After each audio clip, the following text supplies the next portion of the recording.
When did you both become interested in fashion? Not really till college, actually. I was always I was into fine art. I was always really into art on different levels, painting and sculpture especially. I was like interested in high school. I'd gone away to this boarding school. It was like an art boarding school. Mm-hmm. So 9 to 12 was academics, then 1 to 6 was all painting and sculpture.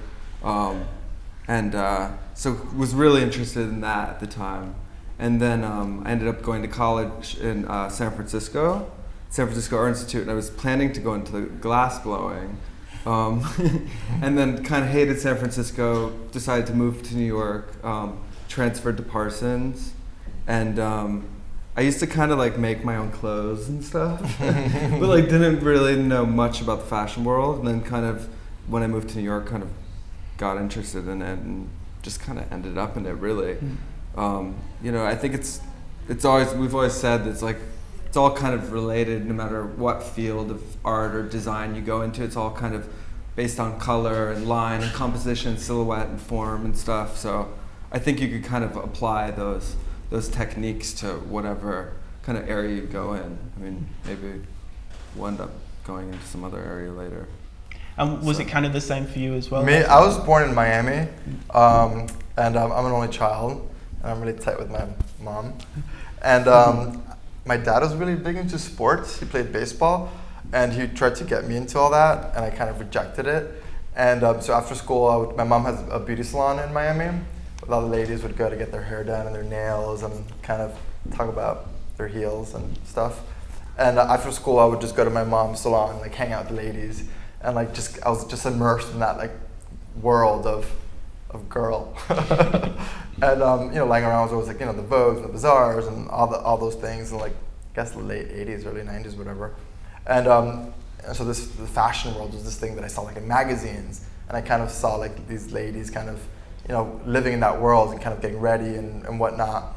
And I was always kind of really interested in it, and kind of, I don't know, it always like sparked my curiosity, but I never thought that was actually like a world that existed in a way. Like growing up in Miami, like fashion is not really an option. It's not like a career choice or anything. So I don't know, I just wanted to be a doctor, I guess, because I was kind of told that that's what I should be. And then, I don't know, once I went to New York when I was early high school or late high school, and I met like fashion people or something. I was like, wow, this is like a world that actually exists. It's something you can do. But I had already started studying pre-med. I had applied to school, and I did actually 2 years of medical school. Wow. Yeah, weird. And on a whim, I applied to Parsons, and I was like, you know what? I was like one of those kind of like, it was such a crapshoot. If I get accepted into Parsons, that was the only school I applied to. If I get accepted, I'm gonna go do fashion, like leave all this behind. If I don't get accepted, I'm gonna stay in Miami and become a doctor. And I got accepted. And so I left it all behind and went for it. That's sort of quite a brave decision. When you're a kid, you have nothing to lose. I could always go back home and like go back to mom and dad and be like, oh, I failed. What? True. Nothing to lose, really. You started your career so young. Was it 23 or 24 when you founded your company? Yeah, 23 we started, yeah. How were you so driven, kind of so early? I feel like it was a bit more ignorance, I guess. I don't know, we just kind of wanted to, we were in New York, and we didn't really know who we'd want to work for after we'd graduated, and we'd kind of collaborated and done this senior thesis together. We kind of enjoyed working together on a creative level, but like didn't know how we could even take that. But at the same time, at the time when we had started, there was kind of like this void for new emerging talent, or whatever you want to call it.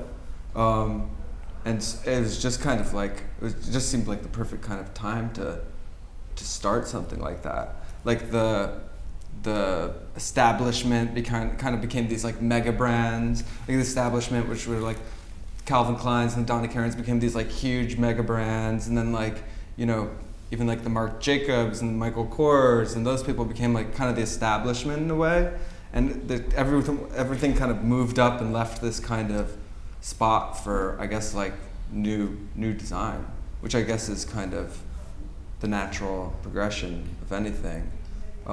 So I think it was just we graduated and we were like, let's give it a shot. We didn't know who we wanted to work with for. I mean, especially we'd done one interview, remember, at Narciso? Yeah, we did it together. We had one portfolio. We had one like portfolio because we did our whole senior thesis together. So we couldn't like split the portfolio up really. So we went on an interview with Narciso, but it was like the two of us. It was for like. He's like, wait, so you guys come as like one unit? He's like, like, no, you have to pay us each individually. He's like, wait, we have one portfolio? We're like, mm-hmm. He's like, you're not hired. We're like, okay. And so we had no options but to like start our own thing. I still remember that day actually when we had that interview, and I remember walking down the street, we're like, maybe we should just start our own thing. That was kind of like the first day where it like kind of clicked. Like, let's just give this a shot. We were so young. I was talking about it with my friend yesterday. I don't know that I have the courage now that I did back then in a way. I feel like there's so much more to lose now. Back then, you just feel like you have nothing to lose and you could just try anything, and if it fails, it's not like you had anything to begin with. Of course. The younger you are, the more fearless you are. Yeah, who cares the more, if it like, fails? The more you learn, the kind of scarier things become. And we had each other, you know, there was always that part of things. No matter what happened, we did it together and we could, you know, we'll figure something else out. And if it failed, we would just get a job. And like, that's it. That's how we saw it, really. And, you know, I mean, and what really, I mean, it's not as simple as that. What really kind of made us do it was the fact that our senior year collection, Julie Gilhart from Barneys came in to see our senior year collection because Parsons had told her that she'd come and see it, whatever. And Barneys placed an order for our senior year collection. So we had like our first account, which is Barneys in New York. And so, I mean, obviously that kind of inspires faith in what you're doing. And we're like, well, you know, they're interested. And then Colette in Paris kind of came right after that. And then Vogue shot our senior year collection with Helmut Newton. Yeah, it was our first credit. It was a Helmut Newton picture, which we were so excited about. It was a Helmut Newton. Newton. Wet dream for us. It was like one of our tops with like a Alexander McQueen skirt. I remember there was like a page in Vogue by Helmut Newton. And so all those little signs were just like, let's just do this. I mean, why not? Did you always know that you wanted to work together? No, but we had met for like our freshman year, and we had become kind of great friends. And we had like, I think freshman year, you have these sections, and you're put into like A section, B section, whatever. We're in the same section. You have every single class with the same people in that section. And so we kind of met and kind of, you know, we're doing classes together, and then we'd kind of do our homework after school together, and you know, we'd always kind of get each other's opinion. Oh, what do you think about this, or should I change that? We had similar kind of set of references. We're just like became really close. And at fashion school, everyone looks a certain way. There's like the goth kids. Yeah, it gets like a little high school. And then the teeny bopper kids. And then, you know, Jack and I walk in, we're just kind of like nerds and like just like our t-shirt and jeans, and we're like, oh, you kind of look like me. Cool, I'll sit next to you.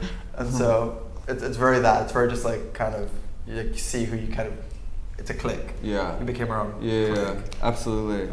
And so we had never really even done anything together until our senior year. We were just kind of friends and doing our work together and stuff, like freshman, sophomore, junior year. And then come like the summer, I guess, of senior year, like, oh, maybe we should like try and do like a bigger collection and kind of collaborate and see how that kind of works out. Not really even thinking that we'd like try and start a company with that, just like as an idea.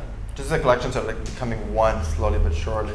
They started like looking very much alike. Yeah, you should see our drawings. They look exactly the same, except my head's faced this way and his head's faced that way. But other than that, they're kind of the same person. Whenever I talk to kind of a design duo, as they say, I'm interested in how it actually works creatively. We do everything together.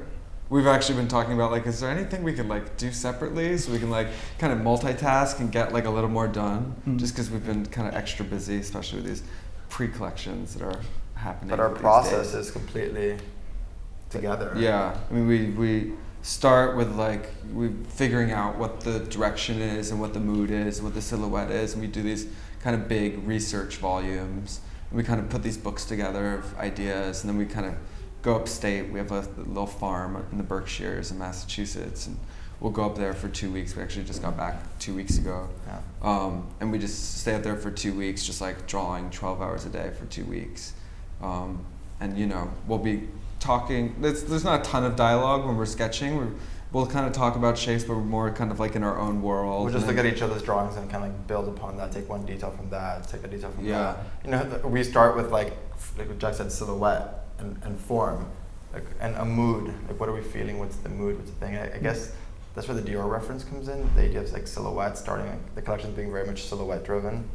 And according to a mood or a feeling or a gesture and attitude, we create a silhouette. We think of a silhouette that the best describes that mood, I guess. Yeah. So it becomes an outline of like just the outline of whatever it is, and then the season becomes about filling in that shape. Like there's an outline, so we know what the shoulder is, what the is it boxy, is it long, is it dropped, is it high, what's the mood, what's the shoe with that mood, and then we start filling in the details. Plugging in the details, yeah.